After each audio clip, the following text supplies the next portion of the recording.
I think the most we've ever had watch live is maybe 50 people. And I don't know that we'll even get that Nice. today. So That's a cool. great Yeah. turnout. But we'll get, once it goes live, once we actually drop the episode, we'll get about, these days, over 20,000 agents will hear it within about a week or two. So we'll definitely promote your referral business and what you do to help agents, because obviously that's going to be good for you. So okay, cool. Here we go. It looks like we're live. And let me just pull up your info. Okay. Catch my breath. Okay, here we go. Okay, today on the show, we have Ali Garced from Ali the Agent Brokerage with EXP. Now, let me tell you more about Ali. Now, Ali Garced, who is known as Ali the Agent on all social media platforms, developed checklists, systems, and processes to be able to close 55 transactions in her first 2 years as an agent. Super amazing. All while being a solo agent and in her first year, and she still had a full-time job at the time. Amazing. She had more leads than time, so she grew her realtor downline, her team. She developed this. Listen to this, everybody. This is so cool. She developed a 180-step onboarding checklist that her agents all over the country use, and also has a 200-step checklist on working with buyers and sellers from start to finish, so agents can treat this as an actual business. And she gives these checklists and systems and processes to all of the realtors that partner with her. She's a fanatic of tracking her numbers, and so she has 2 Excel sheets that she tracks. One is her hourly pay broken down by category, how much she makes per hour working with each seller, buyer, referral, which is really smart. And the other tracker tracks how many conversations she has every day, week, and month that lead to appointments and closings. She is more than happy to share these trackers with anyone in our audience that asks for it. So guess what? You're going to ask for it. I want you all to grab your phone, unless you're driving, don't do it then, but grab your phone, go to whatever social platform, Instagram, I know she is big on, and just do a search for Ali the Agent, ALI. So ALI the Agent, you'll find her. She's super easy to find, and partner or message her, and she will get you those checklists, and you can even learn a lot more from her. By the way, she is also a veteran of the armed forces, so we want to honor her for her service. She's too humble to say that, but that's what she has done for our country, and we thank her for that. Ali, welcome to. Oh, and by the way, also follow her on her website, which is garcedrealty.com, GARCED realty.com. She has tons of resources for agents on there as well. So follow her on social media, Ali the Agent, and then follow her on her website, Garced Realty. Ali, welcome to the show. DJ, that's the best intro I've ever received. I really appreciate that. Can we say that this is such a fun episode for me, because Ali sent a message in to our podcast not that long ago, in the last couple of months, and she was mentioned. And we always love when people tell us that our show helped them grow their business, and it appears that our show has helped you. And I am so honored to have a listener now on as a guest. We've done that just a few times in the about 500 episodes. So this is a big win for me. I am so happy that you're here. And also, you just seem like a really fun person, and you do a lot. I'm really a big fan of yours now.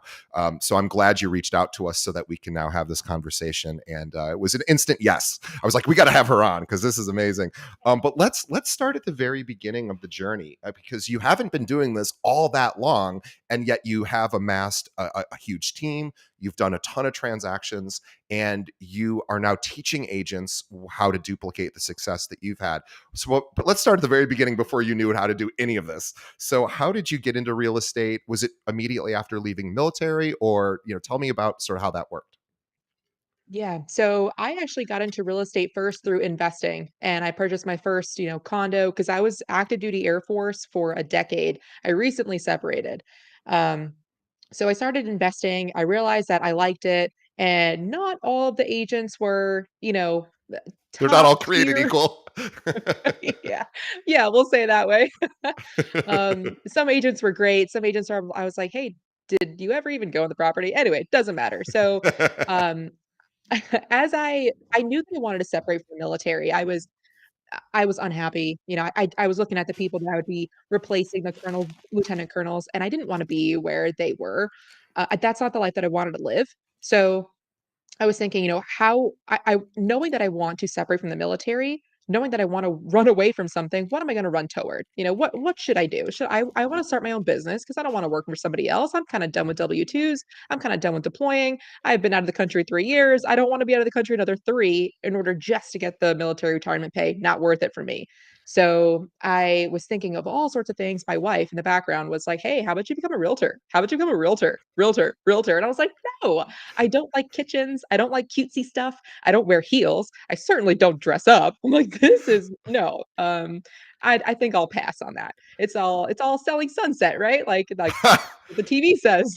Sure. So but the more that I started listening to podcasts, because that's exactly what I did first. Hey, before I become a licensed realtor, let me see what the struggles are of agents. Let me see what the process is like. Let me just see. So what do you know? Podcasts are free. I stumbled across yours and I've been listening to yours every single day. I am not kidding. Oh, that So is so yeah. that is flattery will get you everywhere, Ali, so thank you.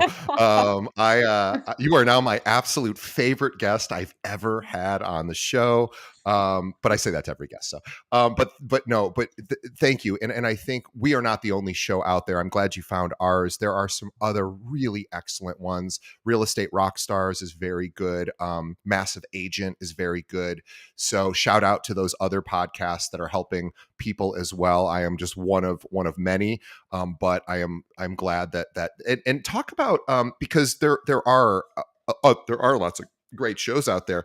How did that help prepare you? Was it just sort of understanding this is the path and this is what it takes to sort of succeed? Yeah, so knowing that the barrier was low, right? The barrier to entry to being a realtor, anybody can do it as long as you're not a felon and you pass the test. Great. That's the pool is very large. So as I was listening to podcasts that interview top agents that know how to run a business, that's when I realized that's when the light turned on for me as far as it being an actual business. It's not showing homes and talking about how cute a house is, which is like not my thing, it's like so as I realized that there are funnels and there's a way to scale it and there's a way to automate stuff. So that way you're not answering the same questions over and over again. You provide the same level of service, actually, I think better if you compile all the frequently asked questions and make a video series for buyers, for sellers, for referrals, for agents, for everything. That will buy you back so much of your time. So that's when I realized, hey, there's a process to this, and I that's how I wanna run my business, and that's when I realized it's not just, oh, showing doors, which all clients think it is. So that's when I got my license, and I got my license in, 2021. I was still active duty Air Force because again, I'm very risk averse. I didn't wanna separate from the military, and then at that point after that, after I'm without a job, realize that I don't even like being a realtor. Right. So, I gave myself 1 year as because I had 1 year left in my active duty Air Force commitment before I separated as a major, and I gave myself 1 year, can I make as much as I'm making right now in the military? And at the time, it was $107,000. I was like, "I just wanna Which, meet by the that." way, that is a tough barrier to clear in your first year as an agent. Like that is a great salary in general, right? Like 107,000. It's probably not enough for people that want to earn more, of course. But for all intents and purposes, that's a really good salary and not an easy one to just go out and get. And so to give yourself a year is really putting the pressure on you to sort of make it happen. Yeah. Yeah, so I told everyone I knew, "Hey, I'm getting my license. I'm not licensed yet, but I'm getting my license." And I have experience, right? Like I've been purchasing properties. So people knew, already started making that connection. Allie, the agent, which I was a federal agent for the Air Force, so that was my handle. And the military thought I was like me being a special agent. And of course, I'm like, no, I'm a real estate agent now. So and so I started telling everyone that I knew, and I matched that salary of $107,000 by month 8 of me being a realtor, That's solo, incredible. part-time. I was still traveling in the military and everything too. I was like, it was completely unsustainable. I am very much so aware. Like I could not do both at the same time forever. So knowing that I matched that at month 8, and then of course I continued making more because of that's how sales work. Um, at that point, I realized, 1, I matched the income, which is what I wanted to do. I made it in less time, and I didn't have the stress of being in the military, which I was not the biggest fan of, and I liked it. So then I doubled down, I separated from the Air Force, and now I have since then, like, grown the I don't wanna say the word team because we don't have any team splits, there are no team splits, it's so downline, I guess, like, I've grown the downline to 30 agents, and we're growing at, like, 3 agents a month, and I have all of the checklists because as I was doing it, I didn't want somebody else to ask me the question of, "Hey, what's this Right. step again?" and me not know. How am I gonna Right. be a resource to them if I don't know? So I'm like, "Hey, I'm gonna as I go through every single hurdle, I'm gonna add it to the checklist," and I do everything on Trello. It's free. So I add it to the Trello checklist, and I give them all access, and it takes them step by step.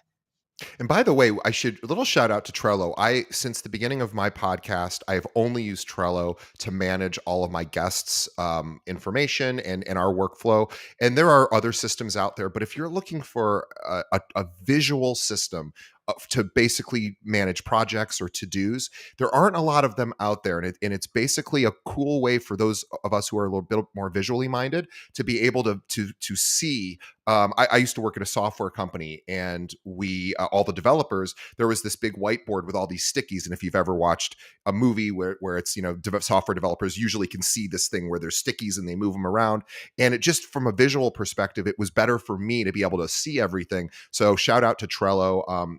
Ali uses it. Countless of our agents, or sorry, of our guests have used it, and our agents here at our firm. And I will say, to your point about accumulating like frequently asked questions from your clients, that even if you're a solo agent and you don't have a team, you need to put this together for yourself, because it will allow you to copy and paste responses that are to frequently asked questions when you get those texts and emails from your client.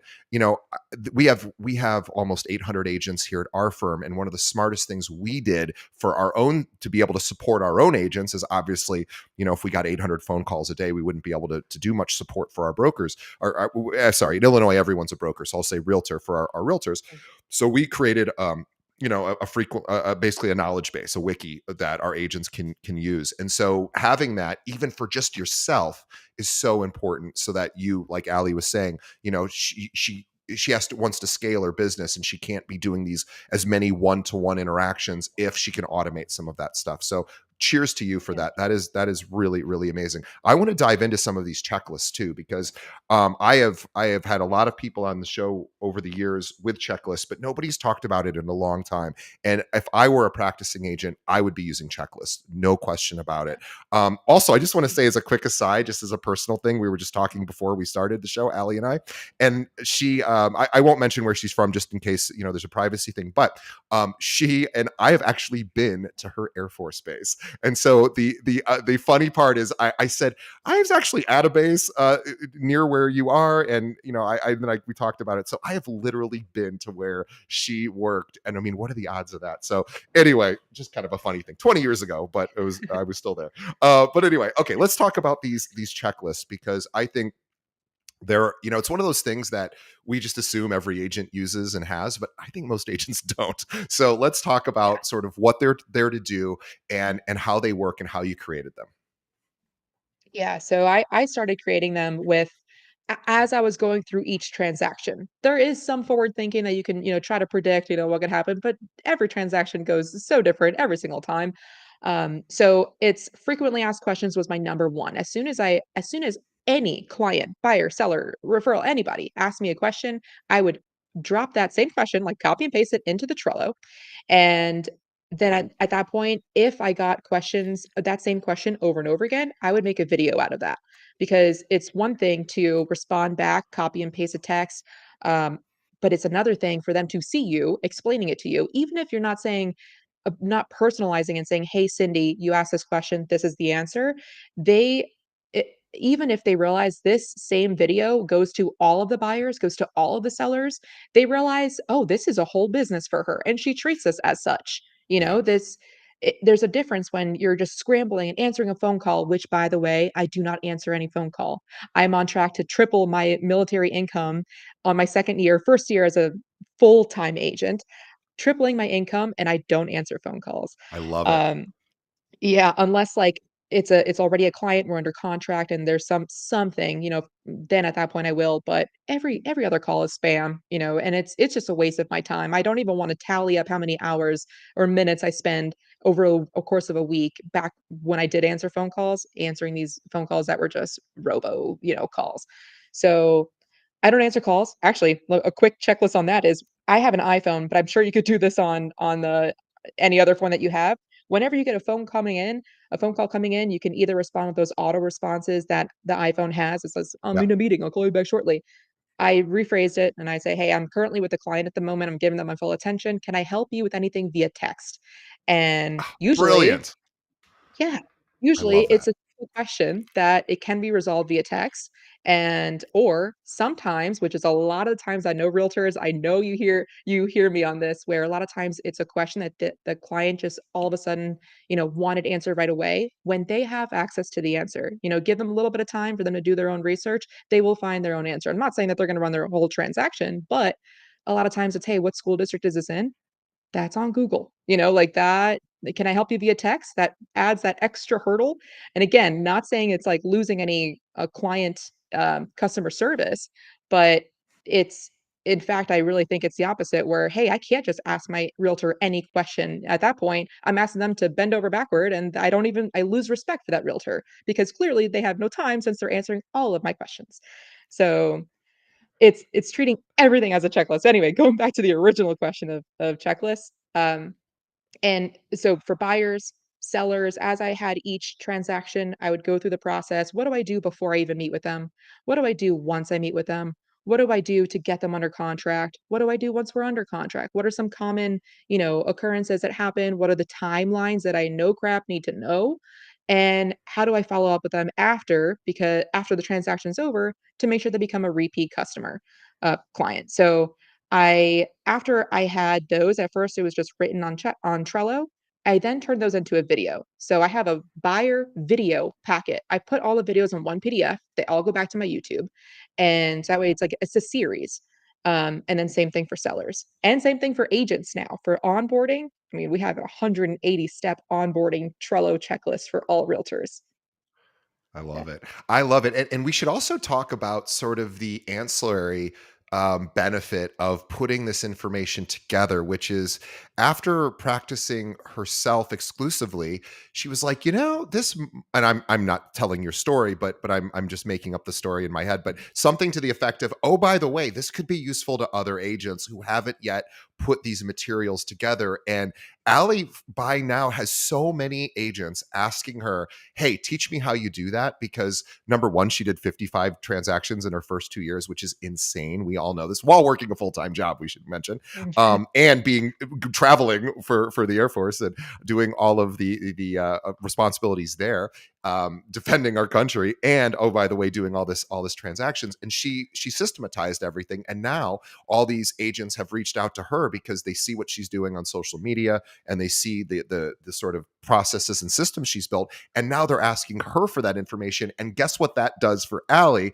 It helps her in her referral business. So she can now focus a lot of her time on coaching and teaching and still produce by referring a business all over the country and referrals coming both ways. So I think that in and of itself is such a cool thing because it gives you this other way you can also grow as a realtor and more, we'll call it a modern realtor, being mostly on the referral side simply by providing value to agents all over the country. So it's like it opened up this whole nother business for you, which is so, so cool. Yeah, and as you stated before, I track my numbers. I didn't I because I wanna know how much I make per hour, right? I Yeah, I wanted to love that. compare it. Yeah, back in the days of, like, me being stressed out over leaving the Air Force, should I leave it? Knowing I was miserable. Um, I just wanted, again, to compare it to what I was making before. I didn't wanna downgrade, I didn't wanna lose money. So, I created a spreadsheet, and it's just Excel, it's nothing crazy, anybody could do it, but I just have it looking pretty, so if you wanna message me. But, I created a spreadsheet where every single client that I ever had, I categorized how many hours am I driving around? How many hours am I negotiating with the cross sale or cross agent? How many hours am I doing, under negotiations, sitting there at inspections, and whatever it is. So tally every single hour that you spend per client. for all the sellers. Add them all up, divide by the commission Yeah, or what is it, by commission the way? divide by hours. What does it average out to for a seller and a buyer? I'd love to know that number, those numbers. S Yeah, so every business is different. My business, very surprisingly, because I thought, listings are everything, listing is life. Listings was my lowest at $162 per hour. Wow. That was my lowest. Why is that, do you think? Because I was sitting at open houses. There were some Yes, realtors okay. that wanted me and not anybody else, they wanted me to be at the open house, and of course, that's a conversation that I since then have told them I don't do that, plus it doesn't even help sell your house. It's for Right. realtors to get It's good more for me to clients. get leads. It's not good. And you know Yeah. what? By the way, what an honest and amazing thing to tell somebody, because they are going to think, well, this my friend's realtor is setting all these open houses for me, and what's Allie doing for me? And all you do have to say is, by the way, there's a little sort of secret in the industry that you could easily Google and find out that I'm telling the truth here is it doesn't actually sell your house. It's great for me to get leads though. So yeah, Yeah. so perfect thing. Yeah. And I think being able to tell a seller or a buyer, any of the sort of trade secrets, which aren't even really secrets, I think is so important to building trust and intimacy with your clients, because now all of a sudden they're like, Allie's telling me something no other realtor has told me. Yeah, and that really it comes with knowing presenting yourself as the person that you are no matter where you're at. So the clients that you get are already attracted to you. They know you as a person. You don't have to pretend to be somebody else. So yeah, at the lowest I was making I make $162 per seller, $360 per referral, Uh-huh. and $453 per hour working with a buyer, which is Wow. the How's complete that opposite. possible? I I it's I know it's because I have just Because of your checklist. perfected It's because of your I've checklist. perfected that checklist, yeah, so I have it down to a T, like, they don't even need to answer any questions. The common response that I get from buyers is, "Allie, you answered my questions before I even knew I had them. Right. Perfect. Can Exactly. you add that in my Google? Can you give me a five-star review on my Google and say exactly that?" Yes, Um, yes. And by the way, my boss, when I bought my first condo, now he's my boss, but we were just friends, and he was my realtor because that's how it works. And once I started working here, I had said to him, I'm like, "You are a really good realtor." It was my first experience. This is like 2005, and I said, "What?" I couldn't quite put my finger on why he was so good. I said, "What was your philosophy back then?" And he goes, "I never wanted somebody to have to call me first. I wanted to give them the information before they even knew there was a question, and that way they wouldn't bother me, they wouldn't call me, and also I would seem like a professional." So yeah. No, 100%. And now the realtors that are like using these checklists that I have for the buyers, for sellers, for referrals, I mean everything is on there. There's one agent that joined the crew less than a year ago. She switched brokerages, and at the previous brokerage, what she made that entire in an entire year, she made that in 2 months because she was able to scale. Like it's not rocket science, it's, hey, what are these questions that I'm always getting? What question bothers me? Think about that. Like, what is the one question that I hate answering? You have to make a video out of it. So, and then make that video, link it to some resources that again, you can just send to buyers and sellers. gosh, I absolutely love all of that. This idea of systematizing and having processes, but I am still fascinated that buyers were actually the most profitable for you. Why is that? What do you think? It's because the checklist was so. And we're talking about the pre checklist, working with a buyer, making sure you know everything they possibly could ever look for and want and need, their musts, their shoulds, their whatever, and then going, okay, I know so much about what you want, I'm not going to be showing you 25 properties, we can probably narrow it down to 3 or 4. Or I'm assuming that's kind of how that worked, or am I wrong? That's exactly it. Yeah. So majority being that I was military, I all of my clients, I've only ever done VA loans. I've only ever done like Sure. one FHA. The rest were only VA. I've like never done conventional. So all the clients that I was getting was from my military sphere. They were all Sure. out of state because their military is PCSing them or moving them. And they're all out of state buyers. I'm the one driving on my own time. I'm not meeting with somebody there. So I had to schedule I had to make a process out of that, right? I have to take a video of the outside, of the inside, of the neighborhood as I'm driving in, driving out, upload it all to a Google Drive, give them the link. They have access to pause, rewind, Zoom in, Zoom out, and that is way better than a FaceTime or scheduling a Zoom call between spouses and me. And no, that's doesn't work. So I save time that way. And Did you ever, oh, by the way, real quick, did you ever use the same video for multiple clients? Because you could make that video once, and if the place is still on the market, you could possibly use it for, again, assuming that people are looking for the same kind of property. I guess you could do that technically. right, I could. I never actually had that That happen. never So came up that would have been probably, but nice. yeah. Yeah, Yeah, yeah, yeah. yeah. So and it's being very upfront with them, and I feel like I can be with my military clients and now people that reach out to me, they already know my personality. They know how I don't have to there's no front. I curse, I don't dress up. I will show up in flip-flops, like or gym attire and I will get you your house. So I the biggest thing I say is because I was predominantly a buyer's agent back when it was the hardest to be a buyer's agent when I first got started. And I got all of my offers accepted on the first one except for 2 different clients, which took 3 attempts. It would and that's because I go above and beyond, and I tell the clients before that. I'm like, "Hey, I will do whatever it takes to make sure that you get your offer accepted." So, your friends that are placing 12, 13 offers to get a property accepted, that's not gonna be the case with you, and I can say that confidently because, again, that barrier to becoming a realtor is very low.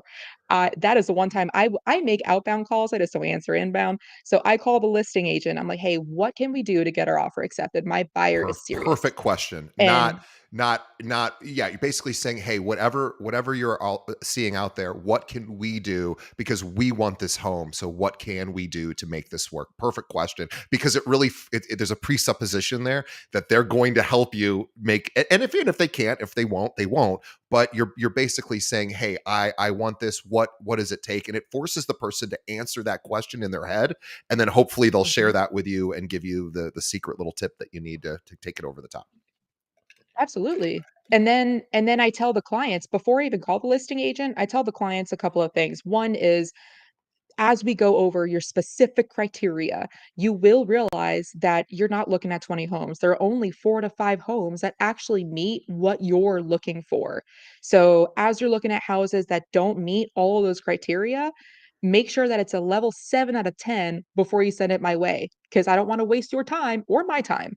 And I'm very honest up front. I'm like, I don't want to waste my time or your time going to these properties if you don't even really feel like you're going to place an offer.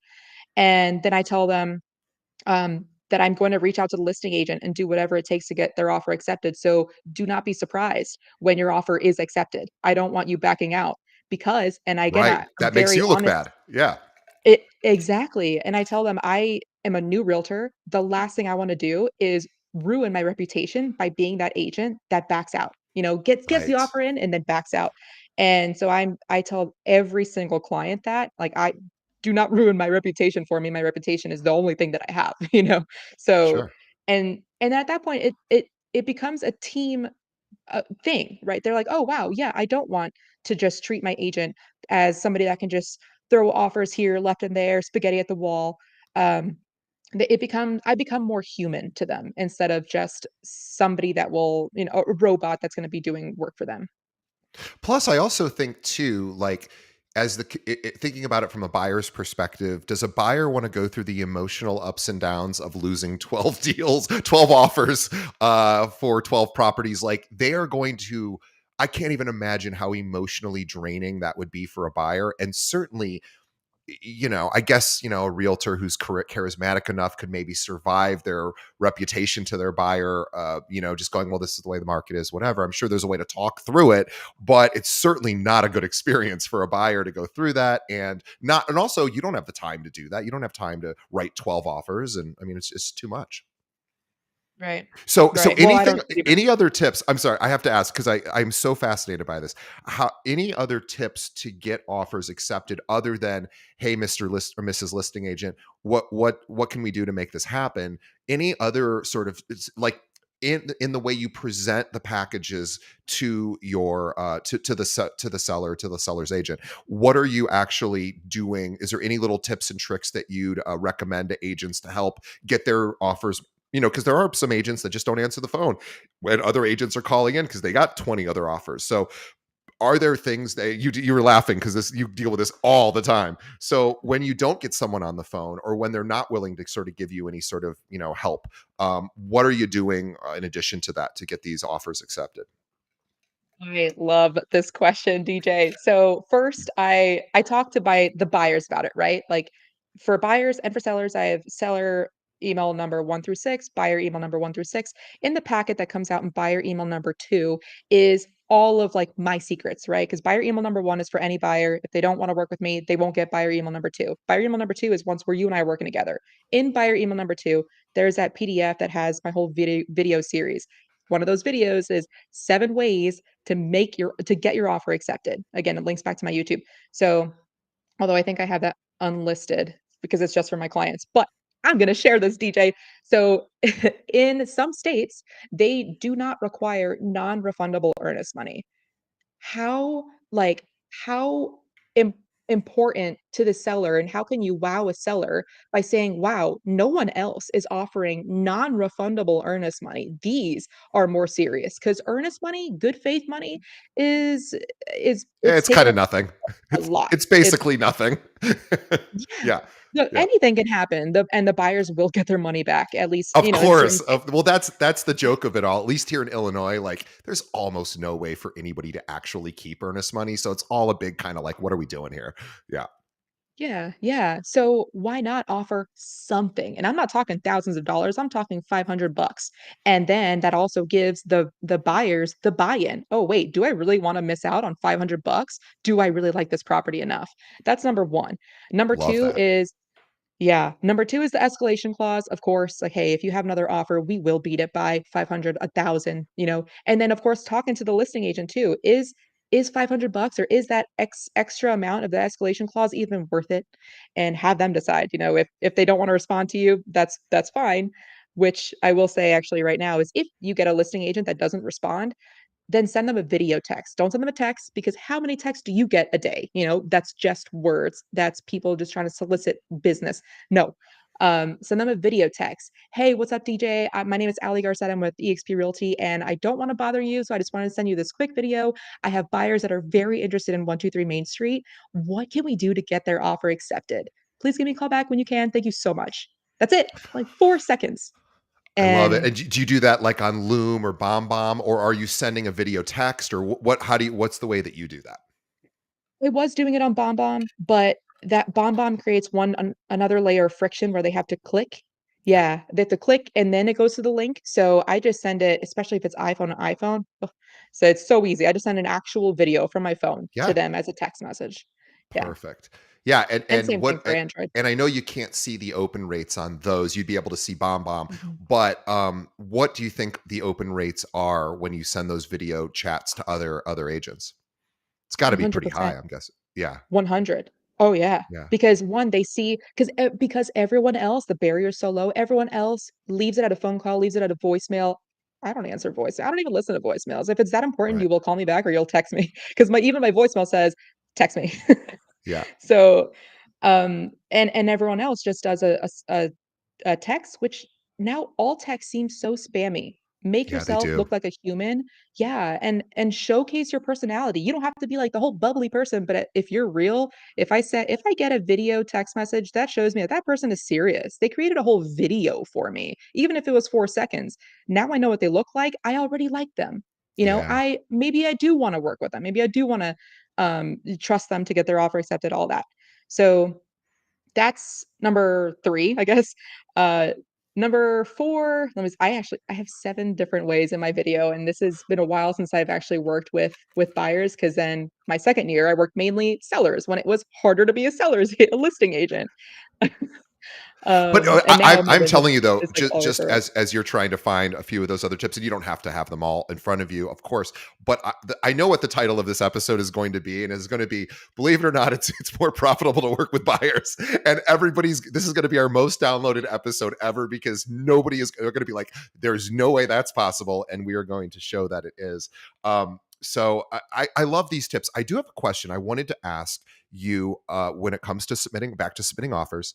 what do we think about love letters? And for those of us that don't know what a love letter is, this is when you have your clients write a letter about how much they love the house and what they plan to do with it, and how grateful they'd be if the offer get accepted. Basically a lot of interpersonal sort of stuff.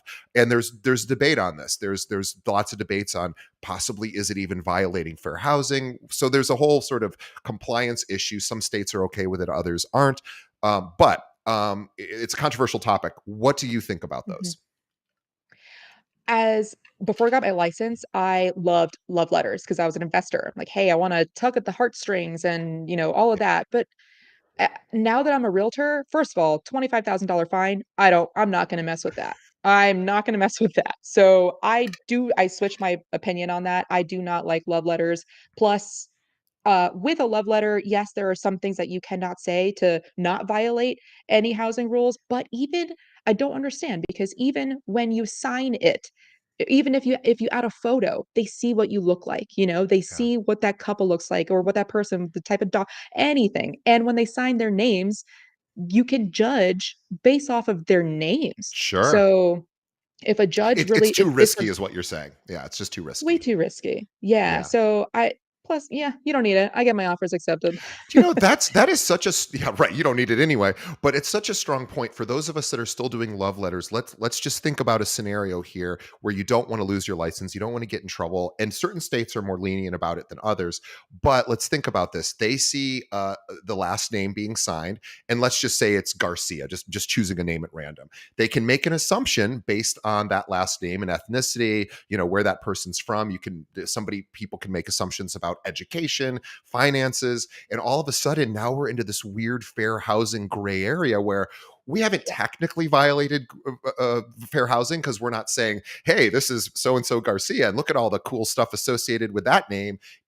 But people do make those assumptions because we're just human beings who'd like to put people in categories. And all of a sudden now, whatever we think about that last name Garcia might start flooding into our decision making strategy as a seller or as a seller's agent. And so you just don't want to be part of that at all, because maybe even 5 years later, if your client feels like, oh, I bought a bad property, and they talk to an attorney and they're like, ooh, look at this, we could make an assumption that, based your realtor sort of did the wrong thing, even though it wasn't intentionally done for the wrong reason. So you just made a very, very compelling case to just let's just play on this on the safe side and not give somebody the opportunity to make a decision that possibly could violate fair housing. Yeah, smart. Yeah. Along with that too, what typically goes on a love letter? A photo. So Yeah. now they're judging based off of what you look like with the clothes, the Yes. background, like what Yes. kinda what town are you in? So Yeah. everything. And the timing itself, even if it was black and white, like I know that this one, would not violate any housing rules, the timing never works out. So I don't know, because as soon as we're placing an offer or my clients want to look at a property, wanna make an offer on a property, they're at that point, then they're gonna snail mail, or maybe find an email that they might or might not open. Then they're gonna snail mail. At that point, we're already under contract. That it's just, it's so no, I don't like love letters. No, that makes perfect sense. How important is it to develop relationships with other realtors in your market? Because of course, love letters, we talked about potential fair housing violations, but having strong relationships with other realtors does possibly help grease the wheels, because we like to work with people we like. In a lot of cases, that may help push you over the edge if you have similar or very identical offers possibly. So I'm curious on, we've talked a lot about what you do for clients, but when you work with other realtors, how are you trying to keep those relationships strong as well? That's a super good point because that will make or break you getting an offer accepted or you accepting someone else's offer when you're the listing agent. Like, "Hey, I know that buyer's agent always places an offer, gets it under contract, and then their buyers always back out." Like it's like in the beginning of the episode. It's everything. Relationships are everything. And so I tell the clients too. I tell my sellers, I tell my buyers this. Uh, the relationships between realtors are everything. I will let you know, whether or not I have had a transaction with them in the past, whether it went smooth or not, because there are some people on my red list that I will not work with again. And I will tell, of course, at the end of the day, if the buyers really want the property, of course, but I will tell them what happened previously, because it can happen again. So that's my fiduciary duty to my client, is to let them know what could go wrong. So, and then of course, the list of people to work with is always bigger, which is nice. But yeah, of course, if I know of someone that's a black and white, or side by side offer, which is the same thing, and I know I have worked with an agent in the past and they're professional, they get the job done, they work with their client, they're communicative. And then the other one I've never worked with, or I've heard poor things about, I'll tell my sellers that, exactly, like, "Hey, this is what I know. This is what I hear. You make the decision. If you wanna go with the agent that we've never worked with before, cool. It's completely your choice. It's not my house." Yeah, and I think it's also important for everyone listening to remember that there's always a wrinkle in every single transaction. There's always going to be something that comes up at some point that is going to completely freak the client out. It's just what's going to happen. It's just the way it works. And so understanding that you're going to have to solve for that anyway.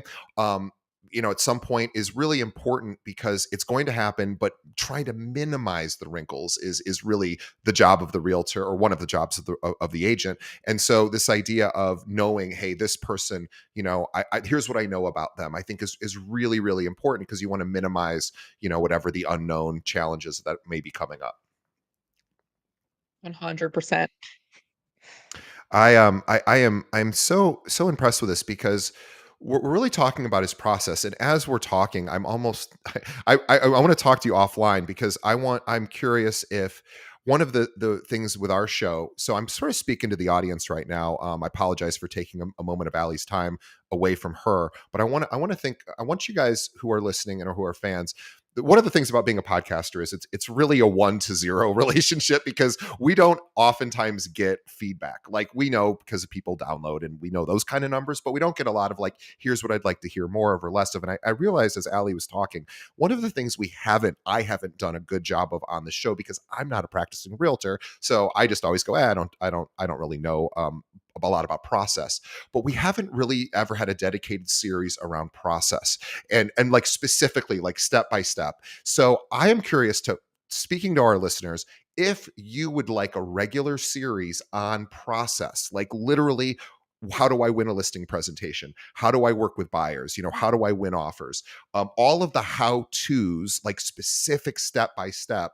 Well, we have somebody on the show right now who maybe would be willing to come back and do that on a more regular basis. I have to pitch it to her. She's probably too busy to do it. But if you're looking for that kind of stuff, that like what we're talking about right now, tell us, because we work for you guys. We work for the audience. So please tell us what you want, because this to me is blowing my mind, and I don't do enough of conversations like this. So Allie, back to you. I apologize, but you are doing such important work for our audience right now. If this is resonating with you guys, please let us know so we can do more of this, and maybe we can have Allie back on a more regular basis, and she can go through all 180 steps of one of her checklists and 200 steps in her other. And honestly, guys, imagine if you had that, your life would be so much easier. Let's make your lives easy. It's a hard enough job. Okay, I'm going to talk about sellers, because this is a seller's market.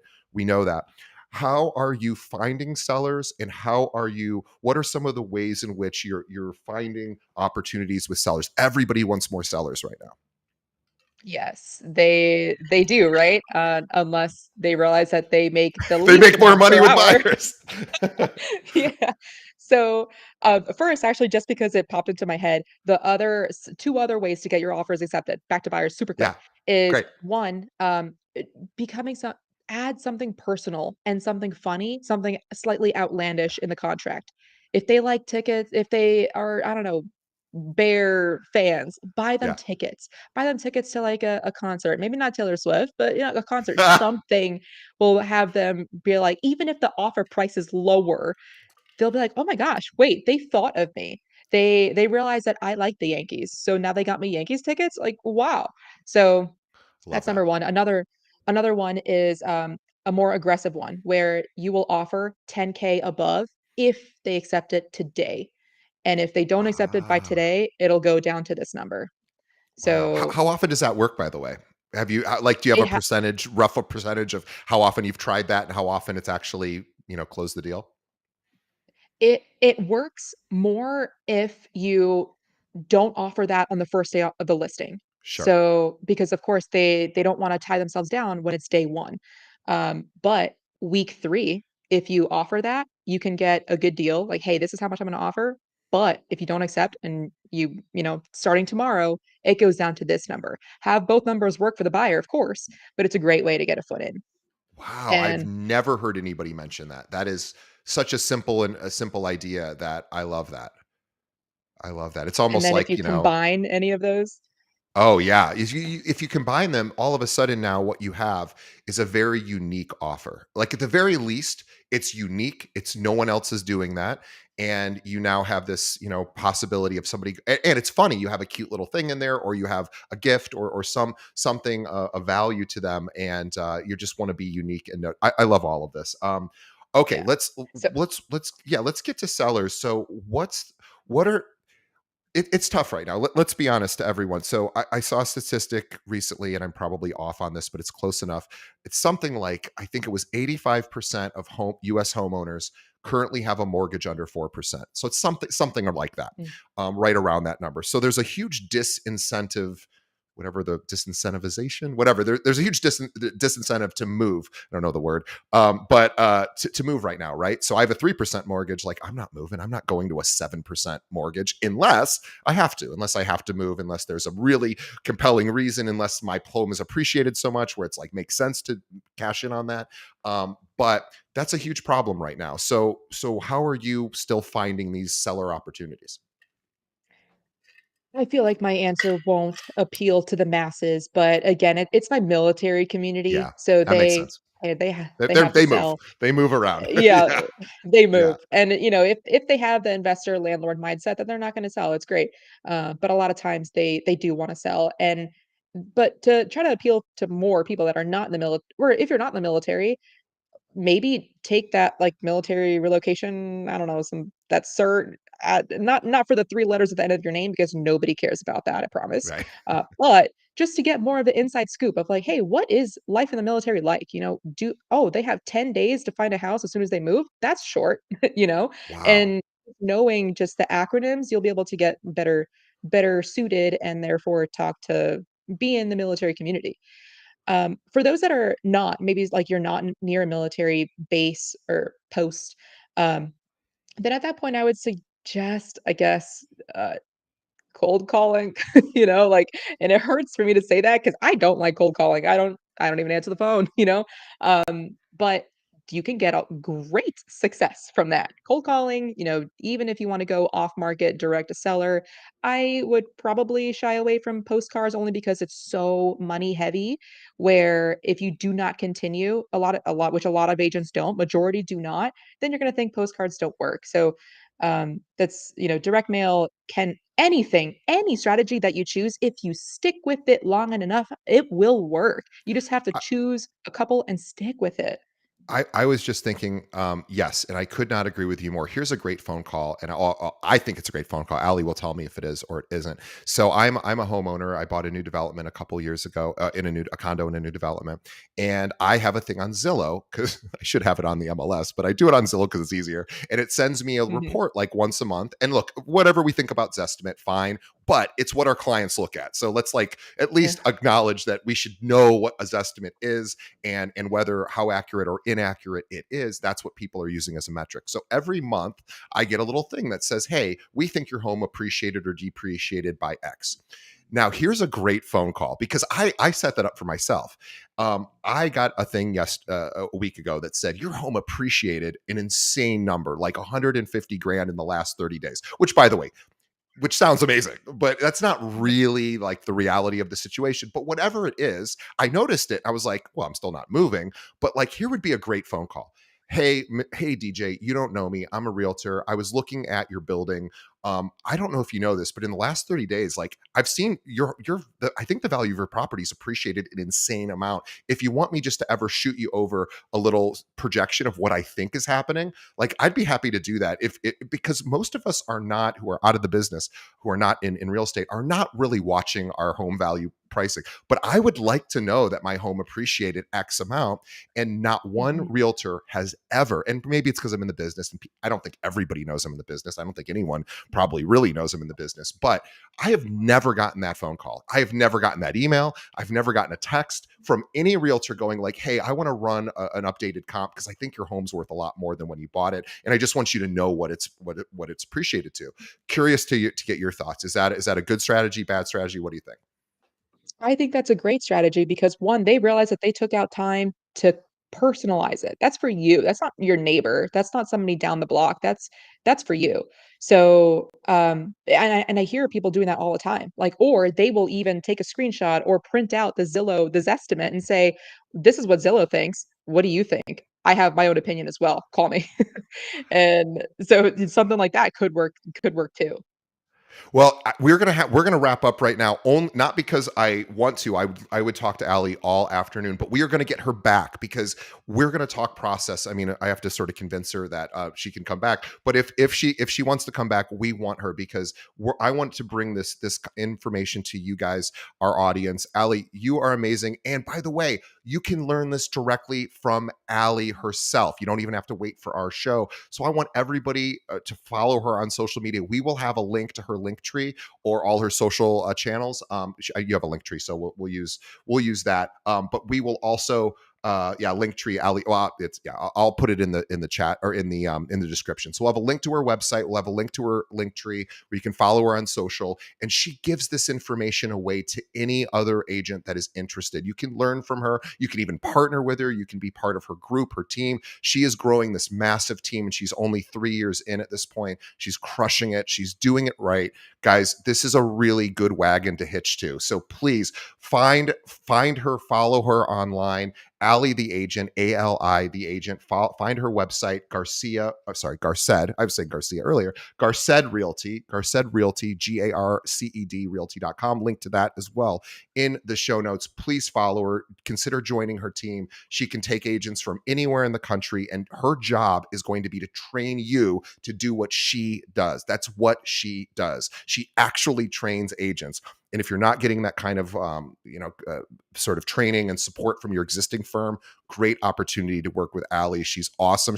Her star is rising, and she's the real deal. So I am a huge fan of yours. Thank you, Ali, for being on the show. I hope our audience got as much excitement and value that I did. I know they will. I want to get all of your feedback. So please, everyone listening, let us know if you want to see and hear more of Ali. I know you do. But let me know so that I can work on making that happen. And I want to thank Ali on behalf of our audience. We know how busy she is. She's got a whole team. She's doing deals, and she is very busy. So thank you, Ali. And on behalf of Ali and myself, I want to thank the agents, or sorry, our listeners who are agents. Thank you for supporting our show, continuing to listen, support our sponsors, guys. They pay our bills. We love our sponsors. Please love them back. Check their products and services, and also just tell one friend about our show. Think of another agent Mhm. that is struggling right now. Guess what? Most agents are struggling. So give them a reason to not struggle as much. Send them a link to this episode. You can send them to our website, keepingitrealpod.com. We're on every social platform. We do day to day. Well, we haven't done for the last few weeks, but we're doing almost daily video clips as well. So giving some short insights there. So follow us on social media. We're on every channel. And we will see everybody on the next episode. Ali, thank you so much. This was so much fun for me. Thank you so much, DJ. I loved this. Thank you. Awesome. Thank you, Ali. We'll see everyone on the next one.